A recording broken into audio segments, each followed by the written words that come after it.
Listo. Entonces, buenas tardes, bienvenidos a esta charla que la titulamos Interpretación de imágenes diagnósticas en ortopedia. Hoy nos acompaña el doctor Luis Torres, él es residente de ortopedia y traumatología de la Universidad del Valle y es quien nos dará esta charla. Recordemos que esta actividad se está haciendo en el contexto de actividades académicas en pro de, del, pues durante el paro, no es como una charla que tenga eh, alguna interpretación dentro de nuestro pensum, sino que es más informativa hacia eh, los compañeros de quinto año de medicina y de otros semestres y universidades. Entonces le voy a dar ya la palabra al doctor Luis y pues empezamos la charla. Muchas gracias.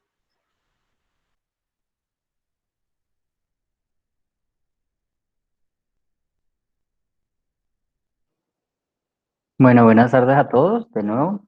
Pues ya como lo dijo Daniela, mi nombre es Luis Alberto Torres, soy residente de ortopedia. Pues muchas gracias primero que todo por invitarme a esto. La idea pues es que sea una charla más bien interactiva.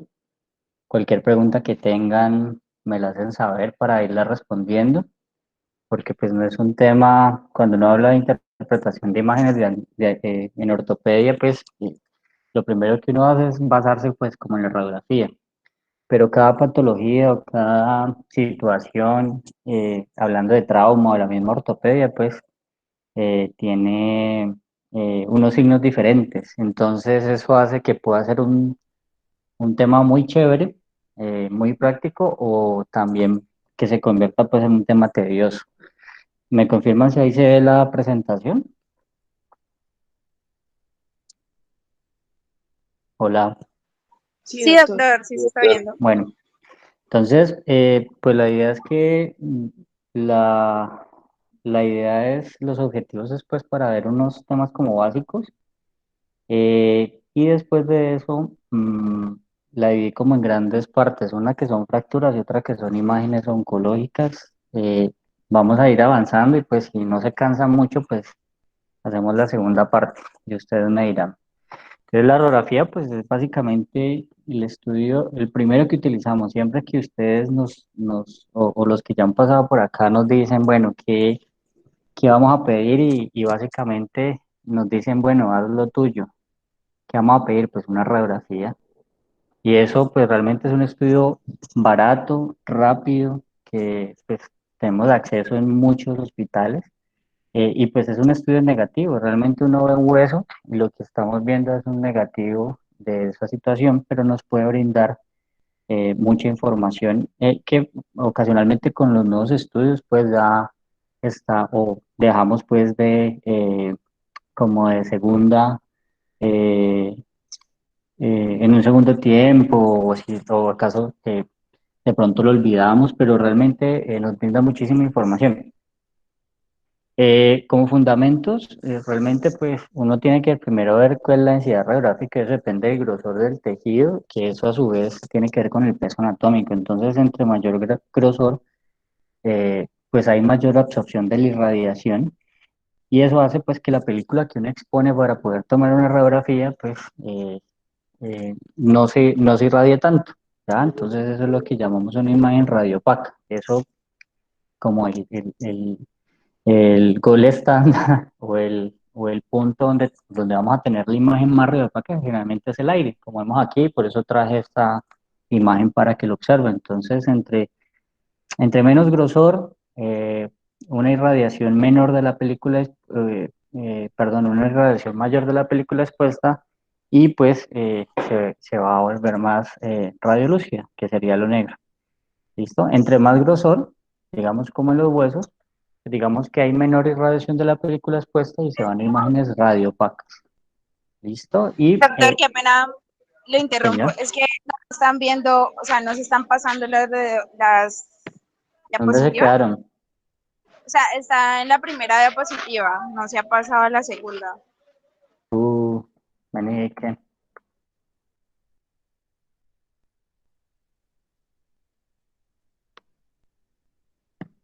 Ahí. Ahí ya se Sigue ve. igual, no. Sigue ¿Sí? igual. Entonces me desconecto y me vuelvo a conectar. Ay, ahí ya se movió. Ahí ya cambió. Ups, Ya, eso, ¿ya? listo. Ahí está bien. Sí, sí. Y Entonces, ahí listo, estamos en entienden el fundamentos. concepto de radio opaco. ¿Qué es lo blanco? Pues el tejido no deja pasar los electrones y pues la placa no se pinta y se vuelve blanca. Y radiolúcido es que pasan todos los electrones y pues se irradia toda la película expuesta. ¿Listo? Entonces uno tiene grados de densidad en las radiografías. Uno pues es el aire, ¿sí? Dos es la grasa que tiene menor peso pues. O la tres pues son los tejidos blandos como muscular o en el caso de los tejidos inflamatorios pues ese tejido Doctor, inflamatorio que tiene agua. El cuarto, pues como lo vemos aquí, es la densidad ósea. Y pues el quinto, que es, digamos, lo más radiopaco en esta escala, que son los materiales de osteosíntesis. Entonces doctor, aquí vemos, señor, qué pena te interrumpo. Es que creo que te va a tocar ir como seleccionando cada diapositiva para que pasen, porque las estamos viendo como no en modo de presentación, sino como en modo de edición. O sea, vemos toda la pantalla de PowerPoint. marica, O ¿cómo sea, que? sí, no sé si me hago entender. Ahí, Sí, o sea, si las seleccionas en el lateral, en las chiquitas, sí, sí van pasando. espérate, Eh, ya sé que- lo que pasa.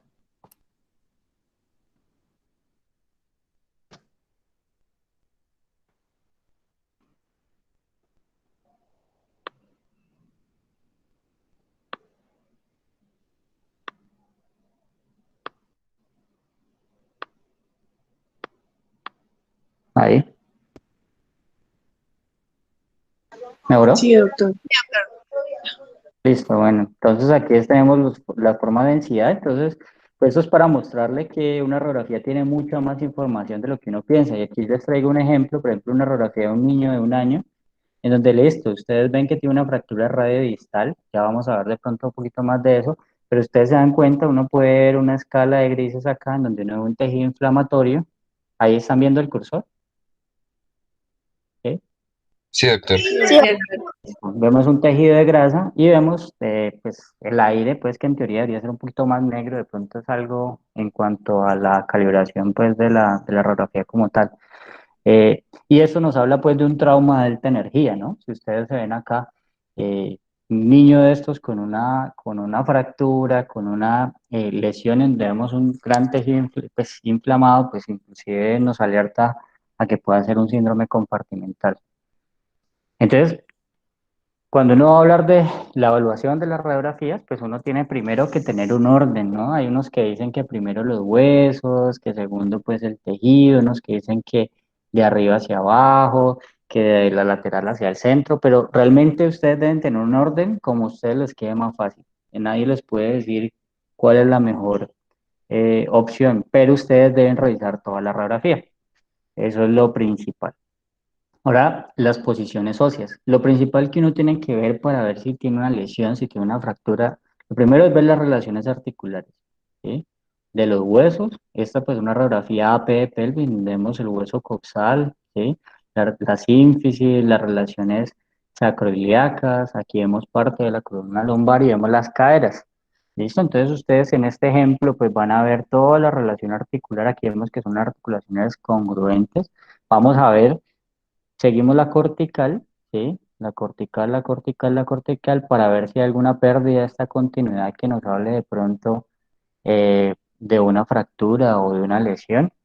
Eh, Ocasionalmente en ciertas radiografías de huesos largos, pues uno puede evaluar los ejes mecánicos o anatómicos y pues uno también puede ver características óseas en cuanto al tamaño, la forma, la densidad, para ver si estamos hablando no de algunas patologías más específicas, como pues como los que vamos a ver. Y obviamente cada patología, pues como lo dije al principio, pues va a tener ciertos signos radiográficos. Pues, se nos va a salir un poquito de la charla porque nos vuelve muy extenso. Entonces, si ustedes se dan cuenta, aquí la radiografía simplemente nos puede, no solamente nos va a hablar de la parte ósea, sino que ustedes aquí vamos a ver que por lo menos esta es una pelvis de un hombre. Sí, aquí también vemos los tejidos blandos, pues también pues vemos que es género masculino, no es tan gordo, no es tampoco demasiado, pero sí es. En cambio, si ustedes se ven acá, la sola radiografía ya nos habla de que es una mujer pues de mayor masa corporal, la forma del pelvis nos habla de que es femenina, ¿sí? Es tanta, digamos, el tejido adiposo que está cubriendo los huesos que ustedes no ven bien la radiografía, no ven bien los huesos. Eh, eh, Inclusive no puede ver los pliegues pues, cutáneos en una radiografía. Y esto ya nos habla pues del contexto de todo el paciente. Por ejemplo, aquí vemos otro ejemplo. Aquí vemos ya es una pelvis, parece mujer, eh, con una calidad ósea disminuida, ¿sí? Con signos de una artrosis tanto de las caderas, de la sínfisis púbica y de las sacroiliacas. Vemos pues como hay un tejido de tejidos blandos pues atrófico con bastantes pliegues y pues en este caso tiene un antecedente de una fractura de cadera que fue manejada en su momento con un clavo cefalomedular. Entonces digamos que estos ejemplos son para que ustedes se den cuenta que en esto no solamente vamos a ver los huesos, sino todos los tejidos alrededor y que cada radiografía nos va a dar el contexto pues, del paciente en general, no solamente de una fractura o de un hueso en específico. Entonces, a ver, lo segundo es para ver la relación articular. Este es un ejemplo, por lo menos, de una luz valgo en donde vemos que pues, totalmente la metatarsofalángica del primer dedo está luxada, ¿no? ¿Sí? Y aparte pues hay luxación de los huesos ramoideos y pues aquí está midiendo, bueno, pero lo de siempre, entonces uno entrará de adentro hacia afuera, de arriba hacia abajo, como ustedes quieren, revisar la parte ósea, revisar los tejidos blandos y empezamos a ver las relaciones articulares y aquí nos damos cuenta pues que no hay una adecuada relación articular. En este caso pues miden los ejes y ahí damos el diagnóstico de una luz valgo. O como en este caso, en donde pues, es una radiografía, pues no muy buena, pero es un niño, pues ahí lo sabemos, pues porque tiene las fisis abiertas, los centros secundarios de crecimiento pues todavía son evidentes y vemos con claridad pues que hay una pérdida de la relación articular en la cadera derecha. Lo vemos aquí. La ventaja de las radiografías AP de pelvis es que usted tiene cómo comparar un lado del otro. Y pues aquí vemos un lado normal y aquí vemos una cadera totalmente luxada. Ni siquiera estamos hablando aquí de una displasia de la cadera en desarrollo, sino de una luxación como tal, donde hay una pérdida de la relación articular. Entonces, lo mismo, vamos a ver las relaciones articulares y aquí seguimos las líneas y vemos que está completamente perdida. ¿Listo?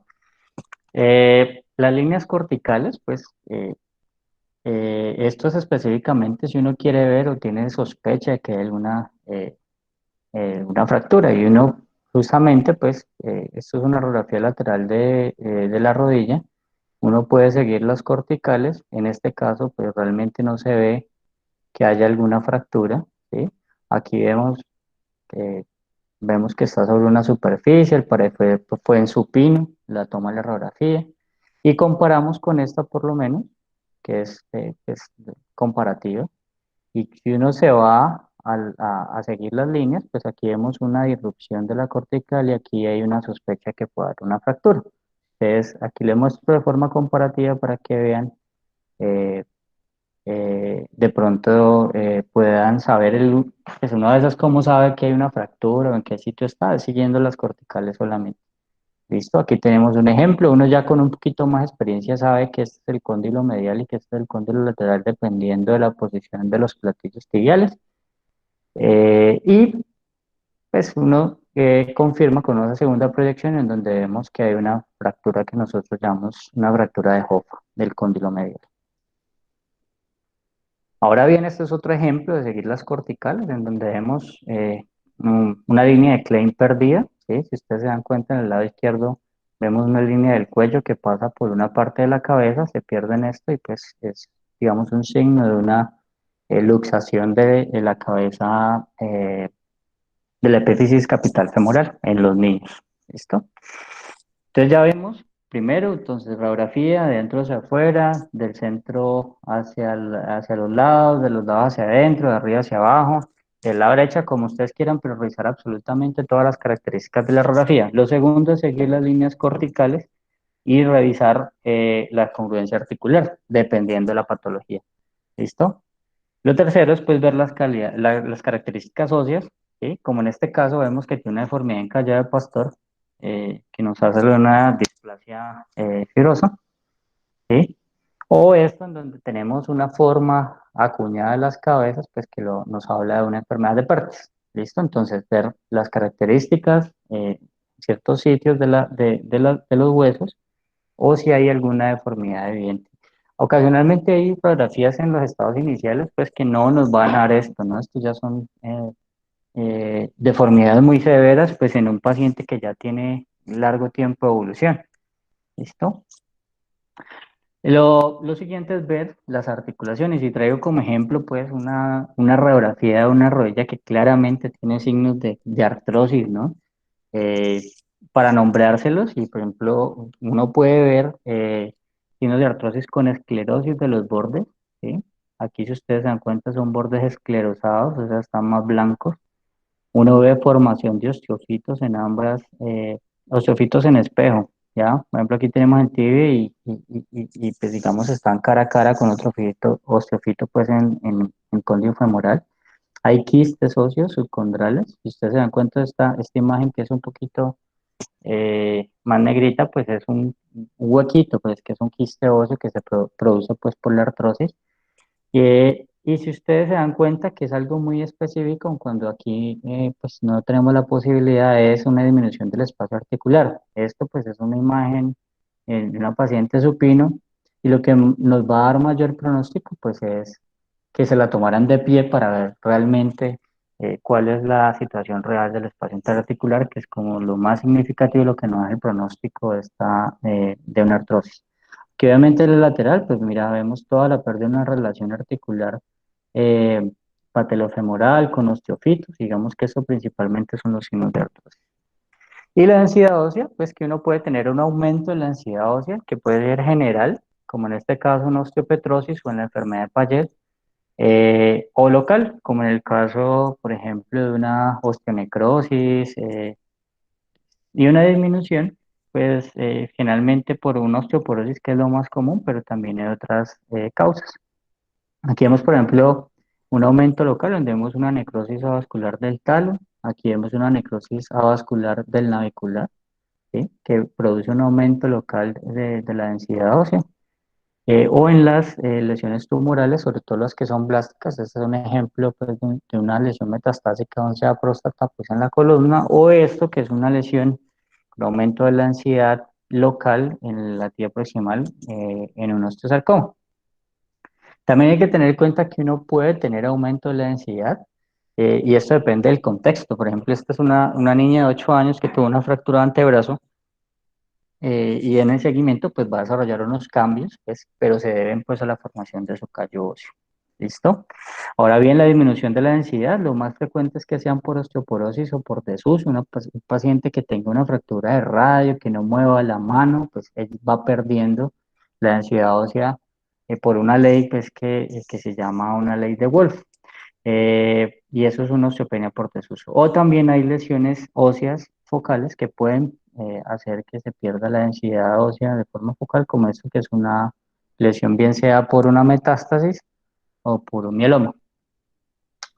Ahora bien, hay signos radiográficos específicos y quise traer esto porque les va a llegar muy frecuente cuando pasan por la rotación, lo van a ver mucho, que es el cojetín graso, pues en una fractura supracondilia en los niños, que se debe pues a una tumefacción inflamatoria que oscurece la línea grasa pues en la parte anterior del húmero distal. ¿Listo? ¿Tienen hasta ahí alguna pregunta? ¿Están aburridos? ¿Quieren tomarse un café? ¿Quieren desperezarse o seguimos? Sigamos. Listo. Diga, doctor. Lo segundo, pues, es la regla del 2 y eso es algo para nosotros supremamente importante. Siempre dos proyecciones, siempre que en una radiografía ver las dos articulaciones, ocasionalmente necesitamos una segunda opinión y ver las dos extremidades o en dos momentos. Si ustedes se dan cuenta, los ejemplos previos hay fracturas que no se veían y uno utilizando una segunda proyección se podía dar cuenta de una fractura, por ejemplo. O necesariamente para caracterizar una lesión, pues necesitamos dos proyecciones. A veces en alguna se ve y en la otra lo podemos descartar. ¿Listo? Entonces, por ejemplo, dos proyecciones. Ustedes si se dan cuenta, uno dice una radiografía AP de rodilla, ¿cierto? Ustedes ven un proyectil que está en la cara lateral, ustedes primero no saben si ese proyectil está adelante o atrás, ¿cierto? ¿Alguien le ve si tiene alguna fractura? Si siguen las líneas corticales, ¿alguien le ve una fractura? El que quiera. No. Como entre Y ahí se ve un trazo de fractura. como entre la Ok, listo. Entonces, metafos- lo mismo, como quieran, de arriba hacia abajo, adentro, sigan los corticales. Por aquí se ve una pérdida de la continuidad de la cortical. Usted podría decir que es una fractura supracondílea, ¿cierto? Ven la relación articular, se ve conservada. Pues aquí está esta imagen que es un poquito pues más oscura, es la patela. Entonces, ustedes siempre dos proyecciones, ¿ya? Es la misma imagen, ¿listo? Que está sobrepuesta. Entonces, ahí claramente ustedes pueden decir que es una fractura supracondílea. ¿Listo? O por ejemplo, en este ejemplo, vemos una radiografía P de pelvis, ¿cierto? ¿Alguien se atreve a decir qué tiene?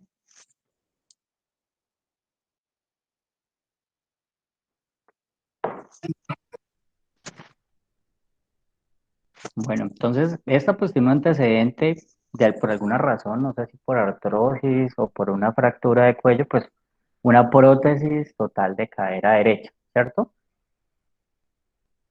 Pues con los ojos de la experiencia uno ya puede decir que esto está luxado de alguna forma, pero ocasionalmente puede pasar desapercibido, ¿ya? Entonces, en esta segunda proyección vemos cómo realmente sí está luxada la prótesis, ¿listo? O en este caso, bueno, aquí se me falló la animación. Uno ve que en la APE usted puede ver que la fractura sí tiene una fractura, pero que está impactada en la metáfisis. Una señora, pues, bueno, no sé si es señora, pero sí es una persona que tiene ya bastante edad y eso lo sabemos pues por la artrosis, por la calidad ósea. Y vemos cómo en el lateral básicamente está totalmente desplazada e inclusive con un riesgo de exposición. ¿Listo? Que lo hace pasar de decir uno, no, eso es mejor colocarle un yeso, a de pronto pensar en que es mejor reducirla y operarla, así sea con un clavo o con una placa. ¿Listo? La segunda ley, ¿alguna pregunta hasta ahí? ¿Todo claro? Todo claro. Listo, la segunda, pues son dos proyecciones. ¿Alguien se atreve de pronto a decir que vemos en esta radiografía totalmente de mala calidad?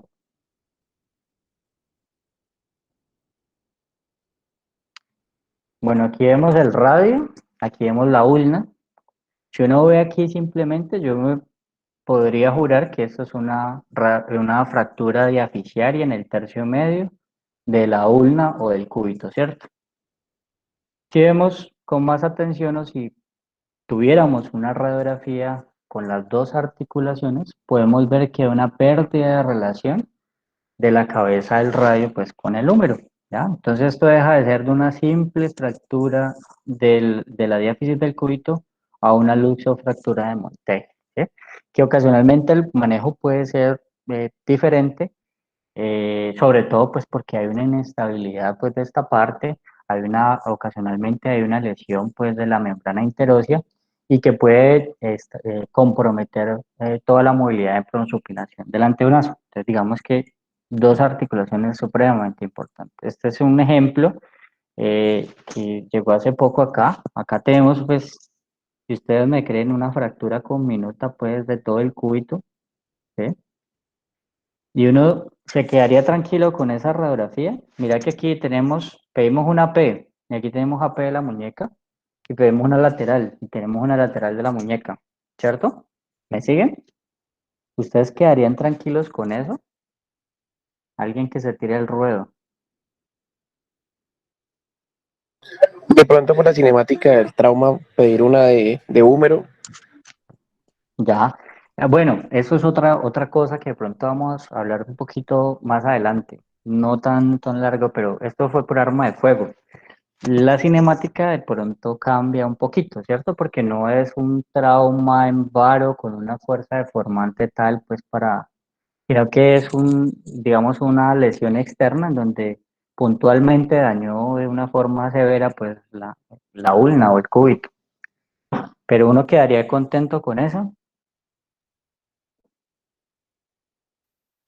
La respuesta es no, ahí no estamos viendo sino la muñeca, pero no estamos viendo una lateral del codo o el húmero, podríamos verla.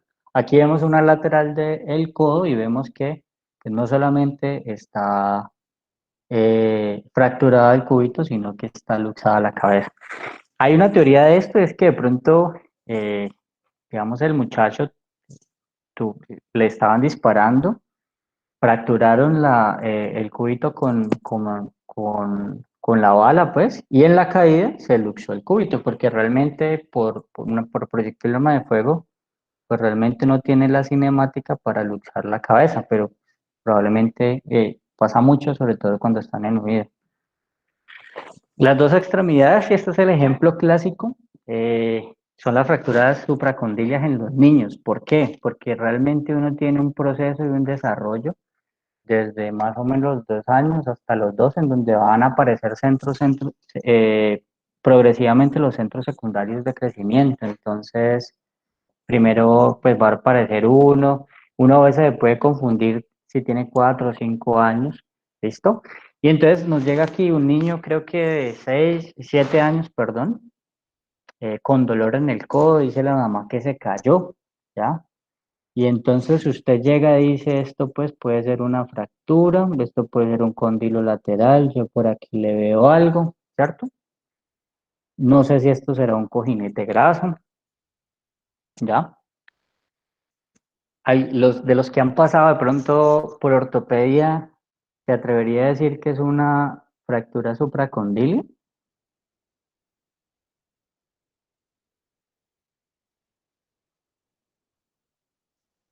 ¿No? ¿Ninguno? Bueno, yo tampoco. Digamos que con algo más de experiencia y uno siguiendo las líneas, ¿sí? ¿Sí? Uno ve que si hay edema, o sea, algo le pasó al niño y por eso le duele. Y aquí vemos cómo hay una pérdida de la cortical, ¿ya? Es algo muy sutil y de pronto uno lo gana un poquito con un poquito de experiencia, ¿sí? Y uno dice, bueno, es una fractura del cuello de la cabeza del radio, ¿cierto? Que normalmente uno no se espera en un niño de 7 años, lo más frecuente es que sea una supracondilia, pero si uno no está seguro y uno ve algunas líneas, pues entonces lo ideal es pedir una radiografía comparativa, y este es del otro lado, del lado izquierdo, entonces uno ve, digamos, la forma de la cabeza, tanto en la P como en lateral, uno ve que hay unas líneas muy parecidas de lo que uno podría suponer que una fractura, entonces uno hace la comparación. La fracturada, si ustedes se dan cuenta, mire, yo pensaba que, por ejemplo, esto era un cóndilo o una fractura supracondilo y realmente son muy parecidas, ¿sí? Lo segundo es que aquí vemos completamente que la angulación de la cabeza cambia, ¿sí? Tanto en la lateral pues, como en la APE. Aquí vemos una erupción de la cortical que aquí no vemos, ¿listo? Y realmente el húmero pues es muy parecido, entonces siempre dos extremidades. Y un ejemplo clásico de las dos extremidades es la cadera. Y les va a llegar muchísimo si pasan por acá, ojalá nos lleguen bastantes caderas, ya se nos ha bajado un poquito digamos, la consulta de fracturas de cadera. Y entonces usted aquí tiene la posibilidad de ver las dos extremidades, ¿no? Eso es una radiografía P de pelvis, pero pues básicamente es como una comparativa de caderas. Entonces, si usted sigue, ¿sí? Usted va a ver que aquí hay una irrupción de la cortical y uno ve un trazo que va desde el trocánter mayor hasta el trocánter menor, compromete toda la parte posteromedial y pues esto es lo que nosotros conocemos como una fractura intertrocantérica. Obviamente, pues adicional, pues aquí vemos que es de género masculino, tiene una calidad ósea moderada, es un señor pues como algo robusto, pero pues no es delgado ni nada, tiene ya algo de artrosis, y vemos, mira, que ya vimos lo de las articulaciones, tiene algo de esclerosis, tiene pérdida del espacio articular, tiene unos osteofitos, ya tiene unos quistes subcondrales, ¿listo? Y vemos pues la segunda proyección y aquí vemos completamente claro que es una fractura intertrocantérica. O vemos acá lo mismo, comparando las dos caderas. A veces las fracturas de cuello son un poco más difíciles porque a veces están impactadas y uno no las alcanza a ver. Pero aquí vemos, esta es más una proyección de una señora un poquito más gordita, la calidad ósea desastrosa. Y aquí si ustedes siguen las proyecciones ya el trazo no se va entre los trocánteres, sino que usted alcanza a ver algo o mucho más de cuello. Por eso ya dejamos de ser una fractura intertrocantérica a una fractura de cuello femoral. ¿Sí lo ven? Que pues evidentemente está desplazada. ¿Listo? Pero vemos completamente pues el cuello y uno pues aquí vemos que es una fractura subcapital. Para adelantarme y algo para hacer propaganda, pues a lo que van a ver en la rotación de ortopedia, pues ahí cambia totalmente el manejo, ¿no? Estas fracturas, dependiendo de la edad, pues en los abuelos, que es lo más frecuente, son de reemplazo, pues porque hay una alta incidencia en la necrosis vascular de la cabeza, pero estas fracturas intertrocantéricas la idea es hacer una fijación con material de osteosíntesis, tratando de preservar la cabeza porque hay menos incidencia de necrosis vascular y es más el riesgo mecánico. ¿Listo? Y los dos momentos, aquí vemos una radiografía del carpo, donde uno ve que pues, realmente el carpo pues, que es una radiografía mala, viejita y todo, pero pues realmente uno no ve mayor cosa, uno si sigue las líneas de las corticales realmente no ve nada, ¿cierto? Ve las relaciones articulares bien, tanto del carpo, intercarpiano, radiocarpiana. Y uno hace un seguimiento, lo inmoviliza 2 semanas, lo sigue para ver y a las 2 semanas se encuentra que ya hay una clara línea de fractura, pues que se da por el proceso de consolidación. Entonces, dos momentos. Bueno, entonces, dos proyecciones, dos articulaciones, dos extremidades y dos momentos. ¿Listo? Siempre apóyense en eso. Ocasionalmente, también hay gente que dice que eh, si ustedes no ven nada, sospechan algo, pues le pueden preguntar a alguien con más experiencia que sería el segundo momento también. ¿Listo? Hay algo que les quiero decir y son en cuanto a las alineaciones. Y eso es algo que causa bastante confusión. Entonces, si ustedes se dan cuenta, pues una fractura comminuta de la diáfisis proximal y media de una tibia, de la tibia izquierda. Y ocasionalmente ustedes nos van a escuchar decir que tiene una desviación en varo, en valgo, en recurvato. ¿Listo? Esto es, evidentemente, pues vamos a ver una proyección con una deformidad coronal porque es una proyección en AP. Entonces ustedes me dicen, ¿esto tiene una deformidad en varo o en valgo? Echen el caricellazo.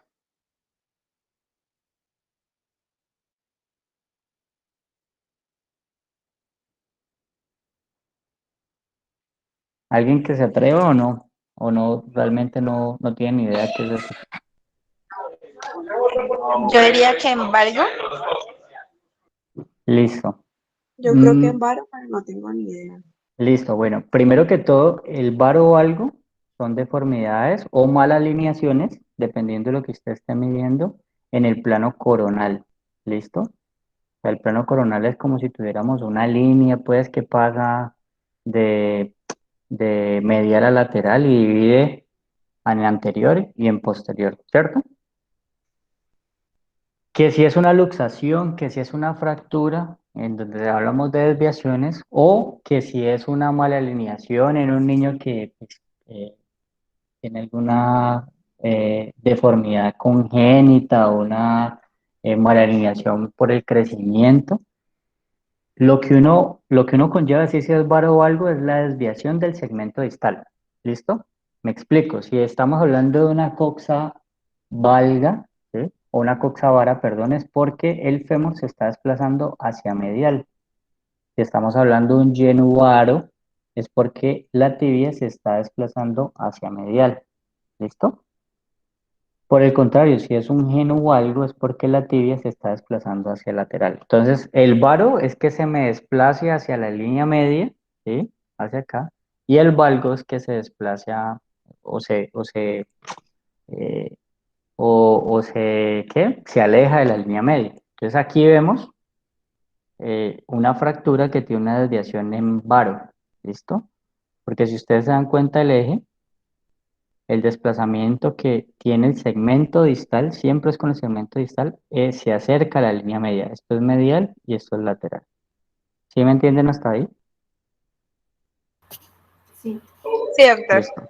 Entonces vamos a hacer un ejercicio. Bueno, este es en el plano sagital. Entonces tenemos una radiografía lateral de la rodilla, Normalmente si hay una curvatura hacia la parte posterior, hablamos de un recurvatum, y si tenemos una curvatura hacia la parte anterior, tenemos un antecurvatum. ¿Listo? Que es lo mismo decir, por ejemplo, esto está en flexión o en extensión, ¿ya? Pero en algunas articulaciones nos puede cambiar, ¿listo? Porque la flexión y la extensión en algunas articulaciones varía.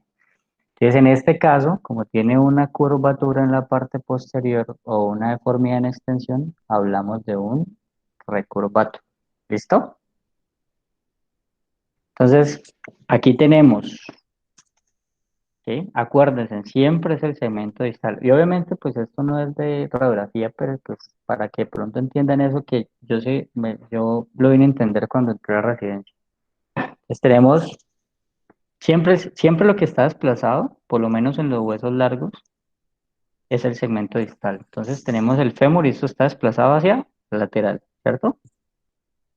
Y pues digamos que en el plano sagital está desplazado hacia posterior. Entonces tenemos una luxación de rodilla, póstero, lateral. ¿Listo?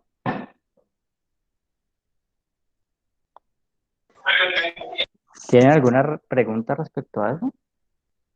Doctor, ahí no entendí por qué hacia atrás. Siempre lo que se desplaza es el segmento distal, sea una articulación, sea por trauma o sea por una mala alineación, ¿cierto? Primero, pues realmente hay una incongruencia articular, ¿cierto? O sea, aquí no es que esto esté sobre pues el cóndilo no está sobre el platillo lateral, ¿ya? Y el segmento distal está desplazado hacia el lateral. Sabemos pues porque el lateral está la fibra.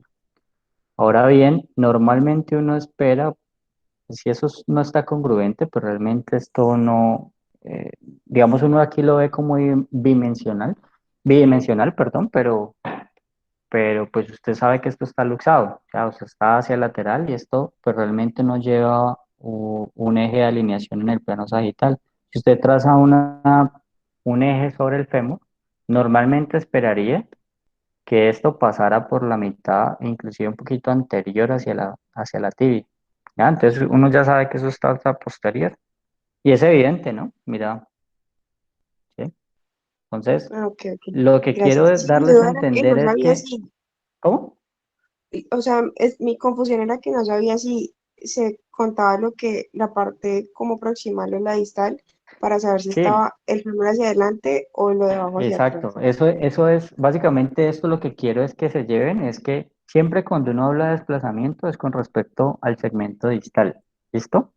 Porque uno fácilmente cae, no, es que el fémur está desplazado hacia adelante, pero realmente lo técnico es que hay una luxación de la rodilla que está póstero, porque la tibia se fue hacia atrás, lateral, porque la tibia se fue hacia el lateral, con respecto al fémur, ¿listo? Listo, doctor, Y, gracias. y en alineaciones, pues es lo mismo, ¿ya? En alineaciones, sea una fractura o sea una alineación. Por ejemplo, cuando yo estaba estudiante me decía, ¿por qué valgo? Porque valgo, no cabalgo. Choque. No sé si alguien lo ha escuchado. Pero realmente hablan es que de un lleno valgo, en donde dicen que es rodilla junto, pate apartado, ¿cierto? Pero no es así, por ejemplo, en una coxavalga. Ahí realmente digamos, normalmente hay una serie de compensaciones. Si usted tiene una coxavalga, pues hay un lleno varo y ahí no podrías cabalgar. Es un chiste malo, pero bueno, no sé si me lo entendieron. ¿Están cansados? O hablamos un poquito de fracturas, ya para acabar. Entonces, mira, la fractura, pues hay fracturas de diferentes tipos y eso se da inicialmente pues por la etiología. Una etiología que es externa, pues cuando hay un trauma contundente, pues que es de fuera hacia adentro. Hay etiologías internas, sobre todo pues cuando hay un traumas indirectos por fatiga, que son las fracturas por estrés patológicas. Y hay unos ejemplos. Entonces, dependiendo de todo ese tipo, de la intensidad del trauma, de cómo se produjeron, pues hay fracturas que son transversas, como la que vemos acá, que normalmente son por el mecanismo de bending, que es eh, básicamente donde usted dobla. Hay una fuerza que ingresa por este sitio y hay dos fuerzas, una aquí distal y otra proximal. y lo que hacen es producir un doblez, ¿ya? Normalmente el hueso es anisotrópico, o sea, él se comporta diferente dependiendo de las cargas, de por dónde vayan las cargas. Y los huesos largos son muy resistentes a las fuerzas axiales, o sea, los que vienen en este sentido, pero son muy débiles en las fuerzas que vienen transversales. Y justamente esta tiene una fuerza transversal con dos postes que hay acá para poder que se produzca este doblez. Y se produce un trazo completamente transverso. Cuando ya tenemos esa fuerza que viene en este sentido, pero se suma una fuerza o una carga axial, sobre todo en las extremidades inferiores, pues empiezan a ver los trausos oblicuos, en donde son un poquito más de 30 grados, ¿verdad? Esto es importante saberlo porque pues para nosotros es importante pues porque uno va a determinar cómo fue o por qué se produjo el trauma y asimismo usted sabe en algunas ocasiones cómo va a poner la placa, por dónde la va a poner, qué fuerza tiene que contrarrestar, porque siempre, por ejemplo en este caso es una fractura desplazada, la fractura vuelve o busca estar en su sitio original. Usted la puede colocar el huesito acá, pero ella va a buscar volverlo a su estado original. Entonces usted debe saber cómo colocar un implante en caso de que sea quirúrgico o dónde tiene que colocar los apoyos en un yeso en el caso de que se pueda manejar con un yeso, pues para evitar que eso recurra a su desplazamiento. ¿Listo? Entonces, transversas, oblicuas. Esta que es una helicoidal y se debe a traumas rotacionales, ¿listo? No es ni por bending, ni por pues una carga axial con una carga transversa, sino es por rotación. Y ustedes se dan cuenta, es como si se despegara las corticales del hueso. Inclusive uno podría decir que acá, si esto es externo, esto interno, la rotación fue por una rotación externa. ¿Listo? Hasta eso no podría decirlo. Se ven los deportistas, en los futbolistas, eh, pues uno a veces, inclusive cuando llegan y le dicen, no, es que me caí, usted dice, pero es que si tiene esta fractura no me cuadra, ¿sí? Porque ya sabe más o menos cuál es el mecanismo. Los rasgos de mariposa, pues que es una combinación del bending, pues con una carga axial, ¿listo? Son traumas de más alta energía. ¿Listo? Y pues las fracturas cominitas que normalmente se ven, pues, por traumas de mucho más energía. Este caso, pues, es una herida por proyectil de arma de fuego, pero por ejemplo, en los grandes accidentes, para que se produzca una fractura cominitas, es porque realmente fue un trauma excesivamente de alta energía. ¿Listo? Entonces, con esto sabemos que como el hueso resiste bastante las cargas axiales, ¿sí? Vemos que estos son de más alta energía que esta, que son rotacionales. ¿Listo? Las fracturas por estrés son fracturas que se producen en las corticales, normalmente por traumas pequeños repetidos que van alterando pues la arquitectura del hueso, normalmente en deportistas, producen dolores crónicos. Si usted toma una radiografía y ve que digamos que son fracturas pequeñísimas, que lo que uno alcanza a ver son los cambios reparativos de consolidación. O las fracturas patológicas como en la base de esta falange proximal, donde vemos una lesión lítica, pues, pérdida, pues, focalizada de la densidad ósea con una línea de fractura. Es que este, por ejemplo, es un caso típico de un encondroma. O las fracturas, pues, que son por pérdida de la densidad, como las fracturas de cadera. ¿Listo? Ahora bien, cabe señalar de que, por ejemplo, con el seguimiento después de 6 meses y no ha pegado completamente la fractura, pues estamos en un estado de pseudoartrosis. Y lo traigo aquí pues para que igual lo conozcan. Algo importante que les quería nombrar son las fracturas en los niños, que cambian un poco. Y no sé si alguno ha escuchado las fracturas en rodete, que básicamente son una impactación de la metáfisis. Entonces, digamos que la diáfisis se impacta sobre la metáfisis y lo que uno alcanza a ver a veces en la radiografía es como esto que es el periósteo arrugado. ¿Listo? Ocasionalmente son en niños pequeños, donde el periósteo pues, es muy grande, no se alcanza a dañar, sino que se impacta y pues el manejo es inmovilizarlo solamente. Hay algunos que le saca la yuquita, pero pues realmente no es necesario. O las fracturas en leño verde. Entonces ustedes se dan cuenta, hay una fractura por bending, en donde se produce una lesión de la cortical de un lado, pero con el periósteo sano del otro lado. En este tipo, que van acompañados ocasionalmente con una deformidad plástica del otro hueso. Pues aquí sí se alcanza a fracturar, pero eso no lo que tiene es una fractura en leño verde con una deformidad plástica del otro hueso, es donde el hueso se cambia su forma, no revierte pues a su estado original, pero uno no alcanza a ver fracturas.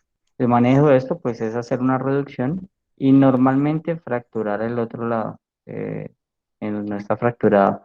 ¿Por qué? Porque este lado va a empezar a crecer, este lado no, sirve como un fulcro y se pueden aumentar las deformidades en el seguimiento.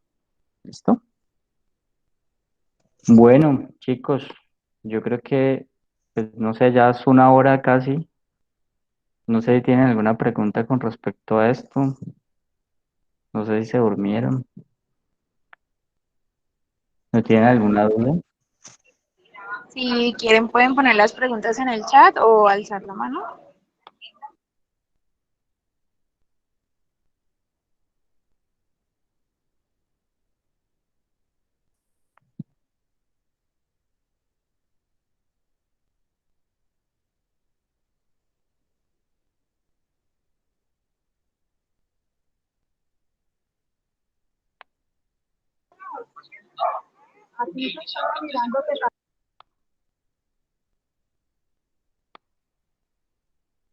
¿Nadie más? ¿Nadie tiene alguna pregunta? Todos dicen que todo claro. Bueno, pues igual esto es un abrebocas, como le digo. La, siempre que ustedes pidan desde una radiografía, la, la idea es que ustedes deben saber por qué la van a pedir. No pidan un examen, pues esto es algo muy básico, pero se ve mucho más, por ejemplo, en los estudios como resonancia o tomografía. No pidan estudios para saber qué encuentran. Una vez encuentra cosas que no tienen significancia clínica, que son hallazgos incidentales y que van a confundir su diagnóstico. Sepan para qué, sepan para qué van a pedir el examen y hagan de pronto yo qué quiero encontrar, desde una simple radiografía. Lo Hay segundo una después, pregunta. lo segundo, espérate antes de que me vaya la idea, lo segundo es ver que, o lo que le quería transmitir es que una radiografía tiene muchísimo más información de la que uno cree.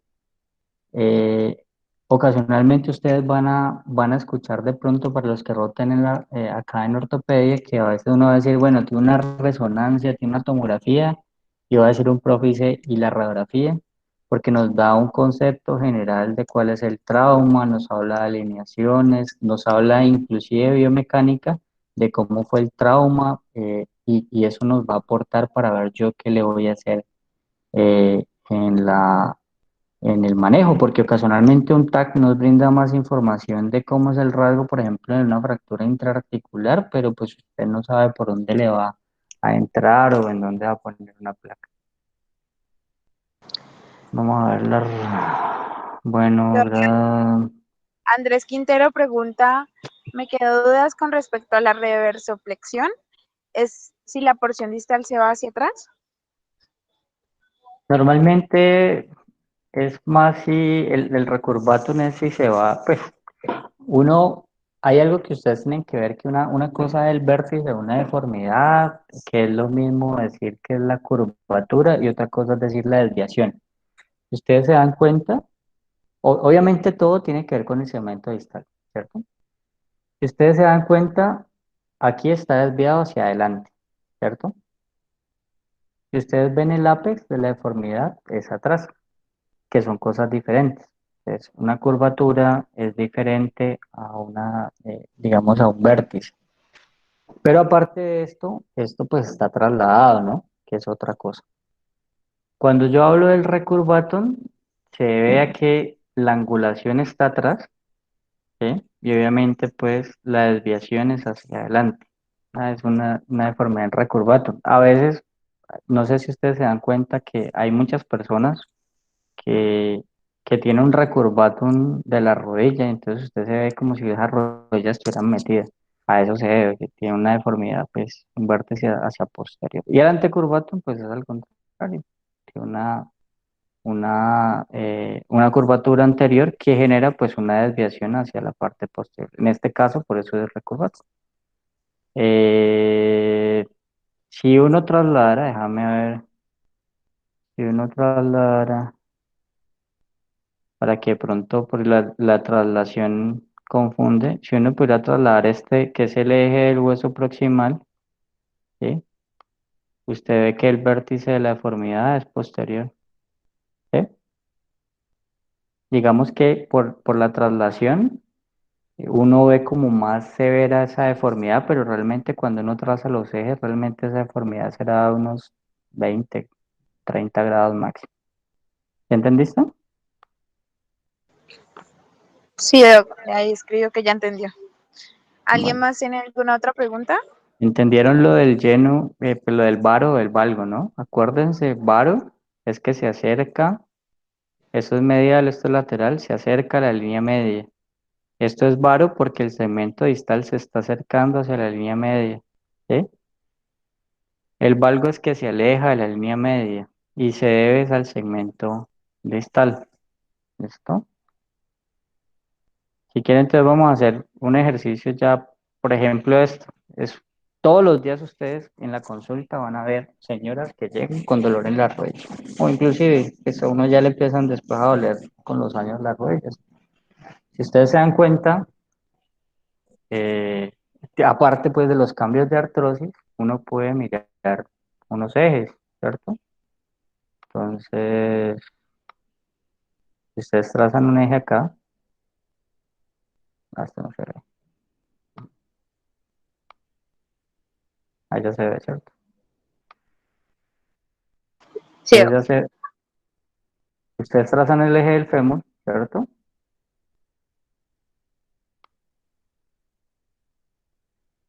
Y ustedes trazan el eje de la tibia, ¿da? Entonces, la señora pues tiene una artrosis y eso le ha condicionado que haya un yenu. Aquí es yenu varo o yenu valgo. Varo, Acuérdense que esto es medial y eso es lateral. El varo es que se acerca a la línea media. algo. Exacto. Uno ya, pues cuando ya se acostumbra, uno normalmente es un yenu valgo y es por artrosis es más complicado que se forme un yenu varo. Pero pues sí, o sea, básicamente la idea es que ustedes entiendan, ¿no? A veces uno hasta ahorita uno a veces se confunde, y básicamente a uno se le olvida, el varo, el valgo.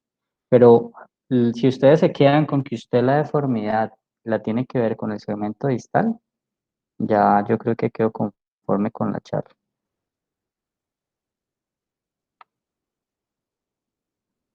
¿Listo?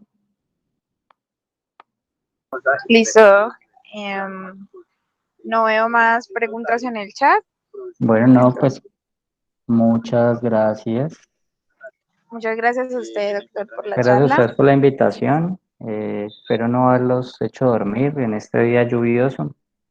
Eh, y pues para los que rotaron, nos estamos viendo y para los que vienen de pronto, si nos vemos, pues bienvenidos a la ortopedia. Eh,